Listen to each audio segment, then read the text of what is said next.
What is up, guys? Welcome to my review of The Conjuring Last Rites. This is the fourth Conjuring film starring Ed and Lorraine Warren as the leads. It is the ninth film in the Conjuring universe overall, and according to the producers, this is the end of Phase 1.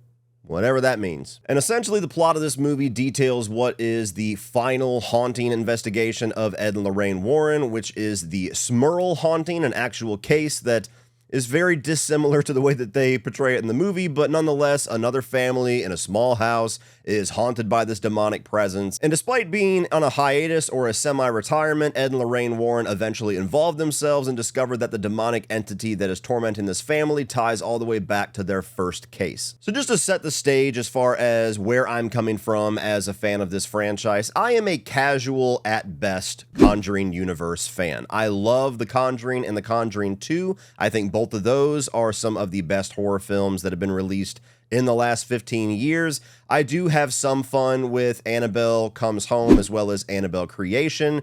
Every other movie in this franchise I could pretty much take or leave, and some of them I think are downright awful. So as a whole, I think there's a lot more misses than hits.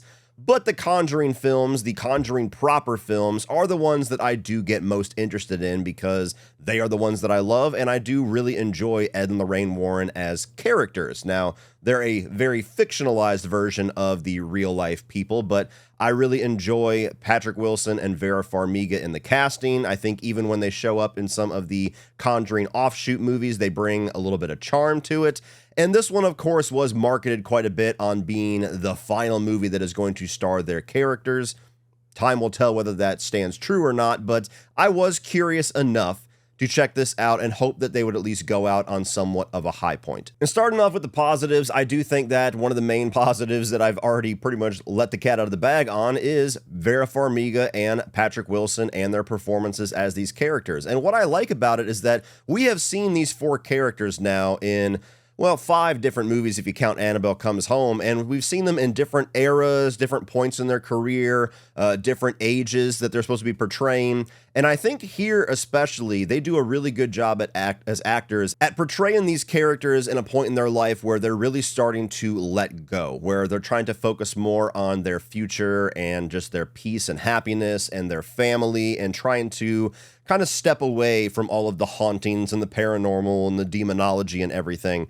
And I think that all comes through even more in their performances than it does with the exposition or the dialogue that's written for them to actually say. There's just something about their demeanor as actors, even with the way that they're made up and with the costume design and everything. They definitely make up Vera Farmiga's character to be a little bit more in that grandma stage or that pre-grandma stage, with the way that she has her hair dressed and with the certain outfits that she does. So just the way that they've crafted these characters as somebody that we have seen throughout multiple decades at this point, I really was impressed with how they were able to convey the end of the journey for these characters just with the way that they're portraying them. Going along with all of that, I think that my favorite scene in The Conjuring 2 is just one of the quieter, more intimate moments where they take a break from all the scares and all the tension, and Ed Warren just plays Elvis on an acoustic guitar, trying to bring this family element and this sense of comfort to these people that have no reason to feel comfortable in that moment. Every moment that this film pauses to just kind of analyze where these characters are, where their emotions are, their relationship with each other, their relationship with their daughter, who is now a full-blown adult,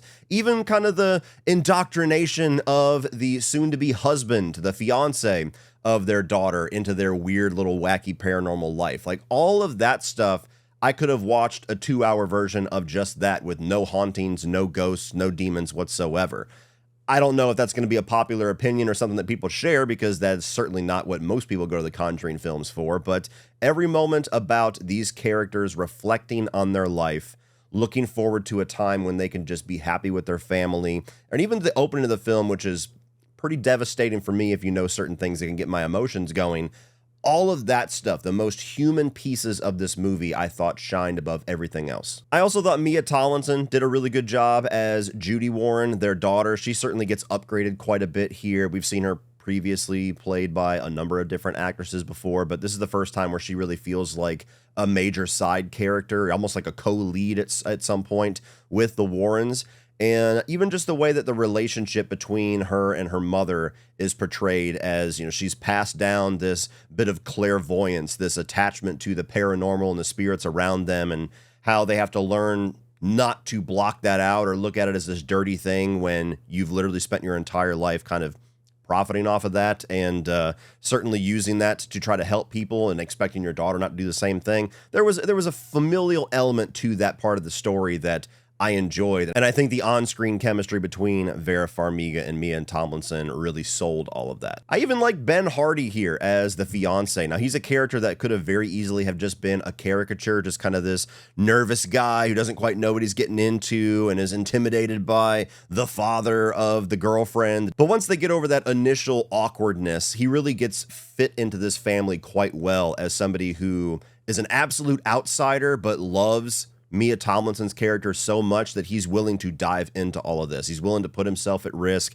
and be exposed potentially to all of these horrific things because he wants to be a part of this family. So he endeared me quite a bit. Could have been silly and stupid and just a throwaway piece of the movie for a little laugh, and he actually had some heart to him. And the last thing I'll say here in the positives is for a movie that is absolutely trying to sell you on the fact that this is the last film with Ed and Lorraine Warren.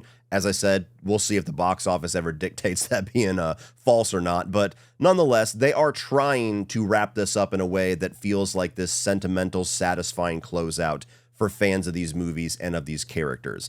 And they kind of go for an ending that I can pretty closely compare to the ending of Furious 7, where there's a bit of a breaking the fourth wall element to it that kind of breaks the reality, but it's done in such a almost overly melodramatic way that it works. And so you do walk away from the film, if you're a fan of these characters, feeling a little bit more uplifted. You know, for a movie that is definitely trying to scare you and trying to have you on edge for most of its runtime, you walk out with this very bittersweet feeling that you just said goodbye to characters that you really love. Even though they're portraying real life people and you can just Google how their story ends, there's a bit of that movie character quality to Ed and Lorraine Warren as portrayed in these movies that I'll miss, I'll be honest. Moving on to the mixed, I'm going to say the 80s era nostalgia that they're going for here. Now, on the negative side, just any horror movie or any movie in general that sets itself in the 80s at this point, even though that's my favorite era ever, especially for media,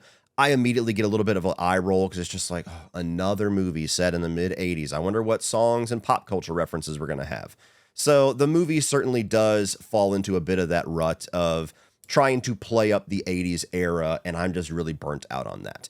But the positive side of it is that at least the version that they're going for here doesn't feel like the lazy, ridiculous, overdone version that we've seen in so many films, like most recently with Fear Street Prom Queen, where you just see the same cars, you get the same collection of 5 to 7 needle drops, and it's just like, oh my God, did you all like go in on a pot together and just buy one soundtrack of songs and the rights to those, and you're just sharing them within each other? We don't have that problem here. So, you know, the soundtrack that we get, the needle drops that we get, they're at least welcoming. You know, they're ones that I enjoyed seeing much more than some other recent films. So something that felt like mentioning, because I know there's a lot of people like me that do have that 80s nostalgia burnout. This is one of the better versions of it, but it's still 80s nostalgia. And now moving on to the negatives, and I have a lot of specific issues with the movie, but overall, I can just tell you that this is kind of par for the course for any Conjuring universe film that is not directed by James Wan.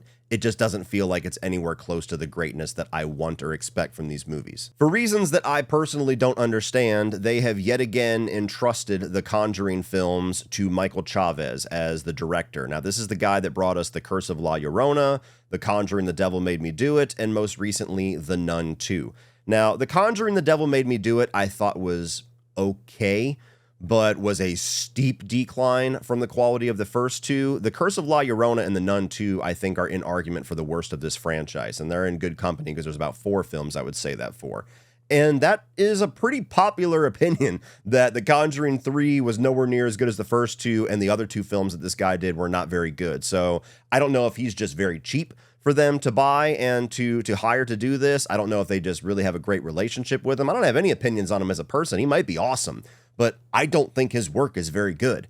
And the fandom seems to agree with me. So why they would yet again say, hey, you're the guy to do it, let's close out the franchise and you do it in your way, when most people have seen his films and said his way doesn't really work for me, I don't get it. Now, to throw him a bone, I will tell you that of the 4 movies in this universe that he has directed, which I think those are the only 4 movies he's directed, period. This is the best of the 4, but not like by leaps and bounds. I would say that this is better than Conjuring 3, but not significantly better. The main reason that the vast majority of fans go out to watch a Conjuring film, or a Conjuring universe film for that matter, is they want to be scared. They want to be jump scared, they want to be on edge, they want to be tense, they want to be, gripping their seat and, holding their breath, waiting for something to jump out at them, or a loud noise, or whatever. They want that horror haunted house experience. And I think The Conjuring and The Conjuring 2 give some of the best haunted house experiences you're ever going to have in that little subgenre of horror. Pretty much every other movie in this franchise, I think, very much fails to live up to those expectations. And I would say the same for this. All of the scares are extremely predictable.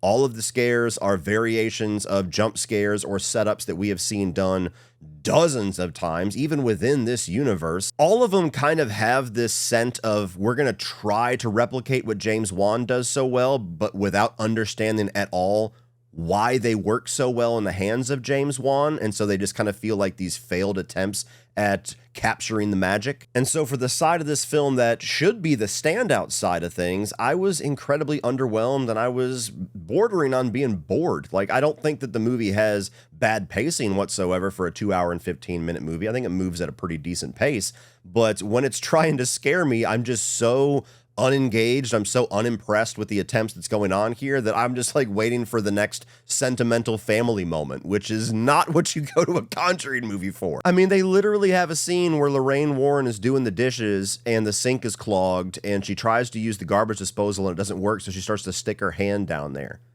How many fucking horror movies have we seen do that trick? And even beyond just the crafting of the scares, the entities that are in this movie, I think, are among the most laughable of the entire franchise. Like, we could say all day long about how bad or disappointing the Nun and the Annabelle films have been, but at least the entities that are the poster child for those, as well as all of the entities in the other Conjuring films that haven't gotten their own spin-off yet, they're all pretty iconic looking. They all have a presence.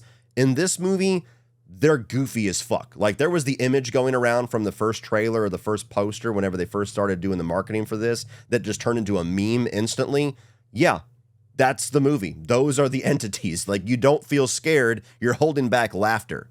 That wasn't intentional. And I would even go as far as to say that the more personal threats, like the stakes they're trying to establish for Ed and Lorraine Warren themselves, are incredibly repetitive of things that we've done in the past. Like, from the first movie, you had the whole element of Ed is scared for Lorraine to get too close to this entity because the last time she did it, it took a big piece. You go to the second film, and Lorraine's having all of these premonitions about Ed dying, and now you get to it and it's like, oh, Ed had a little bit of a heart attack, and so now he can't get jolted too much, and Lorraine feels like her daughter's getting too close, and it's like, you're just recycling plot points at this point. Added in with the fact that the movie attempts to do some kind of a plot reveal or a plot twist in regard to the motivations of the demonic entity, that maybe they weren't really trying to make it this big surprising reveal, but it's certainly held off enough in the film to where they are expecting to surprise some people. For me, it's incredibly obvious from where the film starts. It's like, oh, well, that's going to come back into play for sure. But beyond all of that, there was a creative choice they made in this film that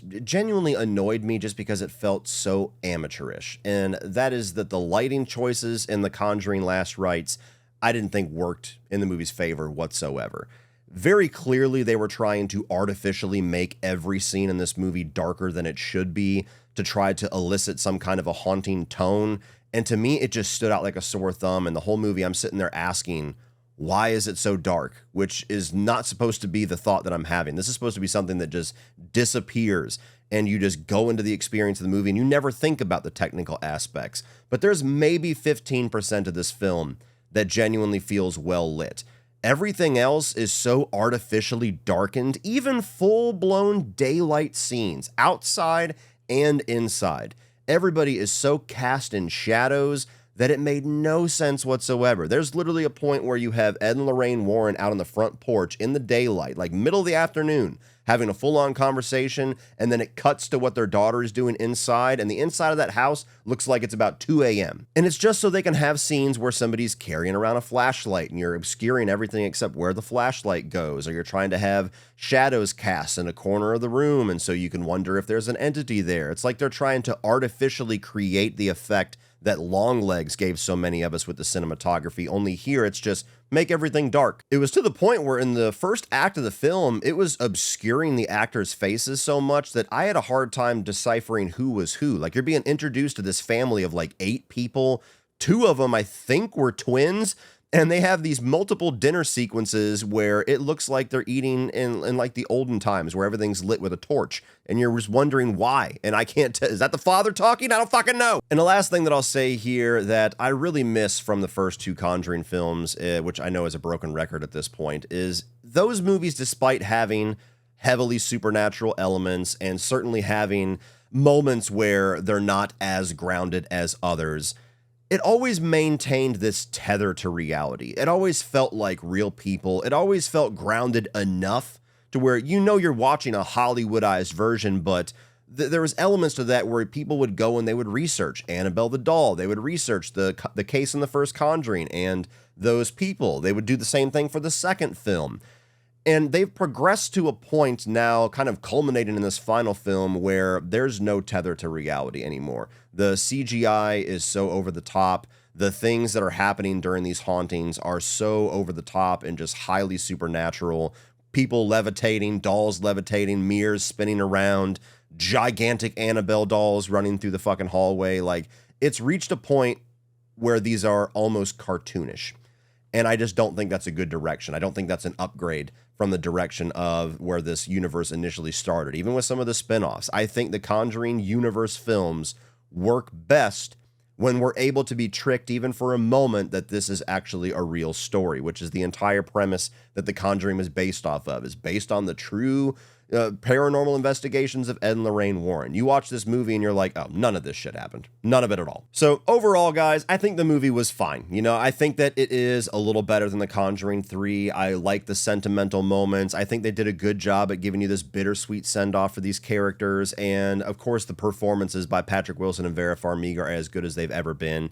Every other element of these movies, I think, are just incredibly downgraded in this as well as the third film. So go in with modest expectations. Maybe you'll actually be surprised. Maybe you'll like this a bit more than I did. But I think if you are beholden to the first 2 Conjuring films and all the other ones have struggled to get there for you, this is yet another one that's probably going to struggle to get there for you. Well, that's it for this one, guys. If you enjoyed that, click over here for all my 2025 new release reviews. I'm also going to put a tier list video up here where I had the Conjuring and the Insidious films face off. So if you enjoy them, check that out. Like, share, hit that subscribe button so you don't miss everything in the future. And as always, remember, opinions are like assholes, but that doesn't mean you have to be.